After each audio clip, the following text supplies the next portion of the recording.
আসসালামু আলাইকুম। দেশি কুকিং লাইফস্টাইলে আপনাদের সবাইকে স্বাগতম। আশা করছি আপনারা সবাই ভালো আছেন। আমি আলহামদুলিল্লাহ ভালো আছি। দেশ ও দেশের বাইরে যে যেখান থেকে আমার আজকের ভিডিওটি দেখছেন, আপনাদের সবাইকে জানাই আন্তরিক প্রীতি ও শুভেচ্ছা। এটা হচ্ছে গতকাল সন্ধ্যার একটা ভিডিও। তো সন্ধ্যার আগে আমার সকাল সন্ধ্যা ফুল গাছটা প্রচুর ফুল ফুটেছে, মাশাআল্লাহ, আলহামদুলিল্লাহ। এর আগে না যখন একটা দুইটা ফুল ফুটতো তখন না আমার মনটা খুব খারাপ লাগতো। অনেক ভিডিওতে দেখি সবার গাছ ভর্তি করে ফুল হয়, আর আমার এই গাছটায় একটা দুইটা করে ফুল হয়। তো তখন না মন খুব খারাপ লাগতো। এরপরে এখন ইদানিং দেখতেছি কিছুদিন যাবৎ একদম গাছ ভরে ফুলগুলো ফুটে। তো এর আগের ভিডিওতে আপনাদের সাথে শেয়ার করেছিলাম গাছটা ভরা ফুল। তো সেই ভিডিওটা ছিল সকালের, আর এই ভিডিওটা হচ্ছে সন্ধ্যার আগে। তো সন্ধ্যার আগে তো এই ফুলগুলো ফোটা শুরু হয়, সন্ধ্যার আগে থেকে শুরু করে একদম সন্ধ্যা পর্যন্ত ফোটে। তো কাল যখন ফুলগুলো ফুটেছে না, আমি বারান্দায় দাঁড়িয়েছিলাম, ফুলগুলো যখন ফুটতেছে আমি কিন্তু দেখেছি, এত ভালো লাগতেছিল যখন ফুলগুলো ফুটতেছিল।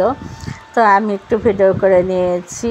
এরপরে হচ্ছে সন্ধ্যার আজানের পরে আমি হচ্ছে আমার মেয়ের জন্য একটা ড্রেস বানাচ্ছিলাম। তো তখন আমার মেয়ে যে আমার জন্য একটু চা করে নিয়ে এসে দিল, আর আমার ছেলে হচ্ছে বাইরে থেকে চিপস নিয়ে এসছে। তো নিজেও খাবে, আমার জন্য নিয়ে এসছে চিপস। তো আমি বললাম আমি খাবো না, তারপরে এই যে আমাকে দিয়ে রেখেছে, তুমি খাও। আর ওর জন্য ও বার্গার বানাবে। তো বনরুটি কিনে এনেছে, আর কি নিয়ে এসছে ওগুলো দিয়ে ও বার্গার বানাচ্ছে বসে বসে। এটা হচ্ছে আজকে ভিডিও। তো আজকে রান্না করেছিলাম হচ্ছে ডাল রান্না করেছি, আর এই যে আরেক চুলায় ভাত বসিয়ে দিয়েছি। তো দুইটা বসিয়ে দিয়েছি, এক চুলায় ভাত, এক চুলায় ডাল। তো আজকে সিম্পল রান্নাবান্না, ডাল রান্না করব আর হচ্ছে শাক ভাজি করব, এই দুইটা আইটেমই রান্না করব আজকে। আর এই যে একটা আম কেটে নিয়েছিলাম ডালে দেওয়ার জন্য। তো এই আমটা হচ্ছে আমার বড় ভাবি দিয়েছিল, ওনাদের বাড়ির পাশে একটা আম গাছ আছে, 12 মাসে আম ধরে। তো এর আগের ভিডিওতে আমি বলেছিলাম আমার বড় ভাইয়ের বাসায় গিয়েছিলাম, সেটা আপনাদের সাথে শেয়ার করেছি। তো ওইখানে কিন্তু আমরা পাকা আম খেয়েছি, গাছের তলায় পড়েছিল। তো সেই আমটা হচ্ছে আমার ভাতিজি কুড়িয়ে নিয়ে এসেছিলো। আর এরপরে হচ্ছে এই একটা আমও, কাঁচা আমটাও গাছের তলায় পড়েছিল, তো সেটাও কুড়িয়ে এনেছে। তো আমাকে দিয়ে দিয়েছে আমার ভাবি। আমি বললাম আমি আম দিয়ে ডাল দিয়ে খাবো। তো আমার ভাবি বললো ঠিক আছে, এটা তুমি নিয়ে যাও, কাঁচা আম দিয়ে ডাল দিয়ে ভালোই লাগে খেতে। তো নিয়ে এসছে, আনার পরে তো 2 দিন ফ্রিজে ছিল, আর খাওয়া হয় নাই, বাড়িতেই ঠিক মতো থাকা হয় না, খাবো কি। তো যখনই রান্না করি আর কি, ডালটা তেমন একটা রান্না করা হয় না আমার বাসায়। তো কেটে দেখে এই যে ভিতরে কেমন হলুদ হয়ে গেছে, আর মানে একদম মিষ্টি লাগতেছিল। আর ডালে দেওয়া হয় নাই, ডালটা আমি টমেটো দিয়ে রান্না করে নিয়েছি। আর আমটা আমি এমনিতেই খেয়ে নিলাম বাচ্চাদেরকে সাথে নিয়ে। উপর থেকে পড়েছে তো আমটা, তো ছেঁচা লেগে আর কি একটু কেমন হয়ে গেছে, কিন্তু খেতে কিন্তু ভীষণ ভালো লাগতেছিল। আর এদিকে হচ্ছে আমার ডালটা কিন্তু হয়ে গেছে, এখন হচ্ছে বাগার দিয়ে দেবো। আমি ধনেপাতা দিয়ে দিয়েছি ডালে, ডাল ঘুটে তারপর ধনেপাতা দিয়ে দিয়েছি। আর পাশের চুলে হচ্ছে শাকটা বসিয়ে দিয়েছি। আর হচ্ছে আগের গরুর মাংস রান্না করা আছে ফ্রিজে, সেই মাংসটা বের করে গরম করে নিব। তো এই হচ্ছে আমাদের আজকের সিম্পল রান্নাবান্না, ছোট্ট একটা ভিডিও। তো বন্ধুরা, যারা ভিডিওটা দেখা স্টার্ট করেছেন এখনও যারা একটি লাইক দেন নাই, প্লিজ একটি লাইক দিয়ে ভিডিওটা কন্টিনিউ করুন।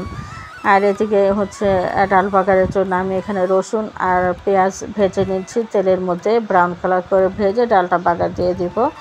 তো অনেক দিন পরে ডাল রান্না করেছি, খেতে ভীষণ ভালো লেগেছে। আপনাদের ভাই এত রাতে যখন খেতে বসেছে, সে হচ্ছে শাক আর ডাল দিয়ে ভাত খেয়ে নিয়েছে। উনি বারবার বলতেছিল এত মজা হয়েছে, এত মজা হয়েছে।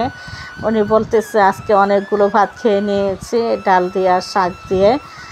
আমাকে জিজ্ঞেস করতেছিল এগুলো কী শাক, তাই আমি বললাম যে সেচি শাক আর কলমি শাক। তো উনি বলতেছে অনেক দিন পরে ডাল দিয়ে শাক দিয়ে খেলাম, তো অনেক ভালো লাগলো। তাই আমি বললাম তুমি গরু মাংস নিলে না, বলতেছে না, মাংস নিলে এই মানে শাক আর ডালের যে টেস্ট, এই টেস্টটাই নষ্ট হয়ে যাবে, সেজন্য আমার আর মাংস খাওয়া হলো না। সারাদিন বাসায় থাকে না, বাইরের কাজকর্ম শেষ করে যখন বাড়িতে এসে তৃপ্তি সহকারে খায়, দেখেও কিন্তু ভালো লাগে।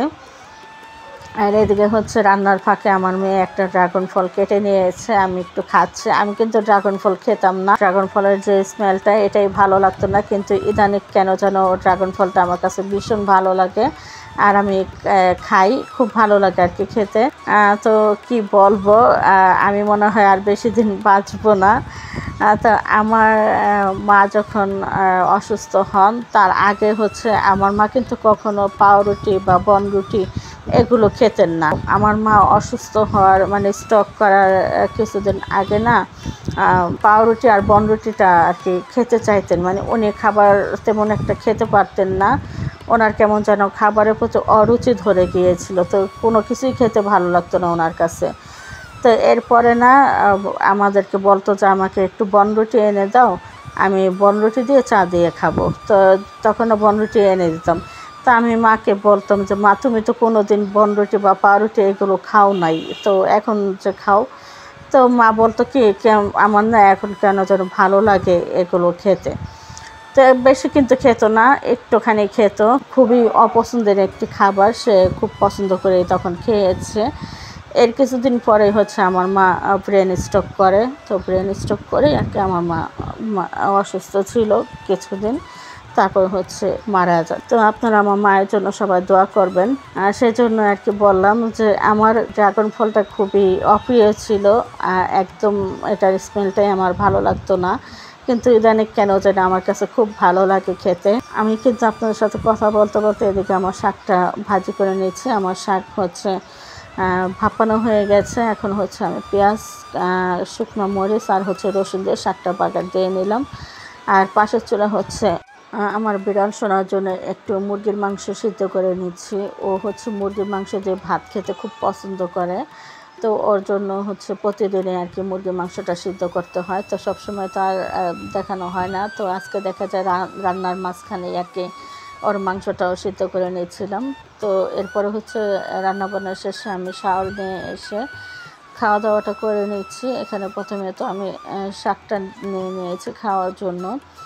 তো এরপরে হচ্ছে অফ ক্যামেরা গরুর মাংসটা গরম করে নিয়েছি, তো শাক আর গরুর মাংস দিয়ে আমি খেয়ে নিয়েছি, আমি আর ডাল নেই নাই।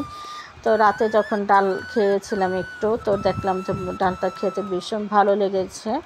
তো অনেক দিন পরে রান্না করেছি, সেজন্যই হয়তো বেশি ভালো লেগেছে খেতে। তো বন্ধুরা যারা আমার চ্যানেলকে সাবস্ক্রাইব করেছেন, যাদেরকে এখন আমি ব্যাগ দিইনি, তারা প্লিজ আমার কমেন্ট বক্সে কমেন্ট করে যাবেন, আমি গিয়ে ব্যাগ দিয়ে আসবো। আর যারা আমার ভিডিওগুলো আজই প্রথম দেখতেছেন, আজই প্রথম আমার চ্যানেলে ভিজিট করেছেন, চাইলে আমার চ্যানেলটি সাবস্ক্রাইব করে আমার পাশে থেকে যেতে পারেন। আমার চ্যানেলটি সাবস্ক্রাইব করে পাশে থাকা অল নোটিফিকেশনটি সিলেক্ট করে রাখবেন, তাহলে যখন আমি নতুন ভিডিও আপলোড করবো সঙ্গে সঙ্গে নোটিফিকেশন আপনাদের কাছে চলে যাবে, তখন আপনারা আপনাদের সময় সুযোগ মতো ভিডিওগুলো দেখে নিতে পারবেন।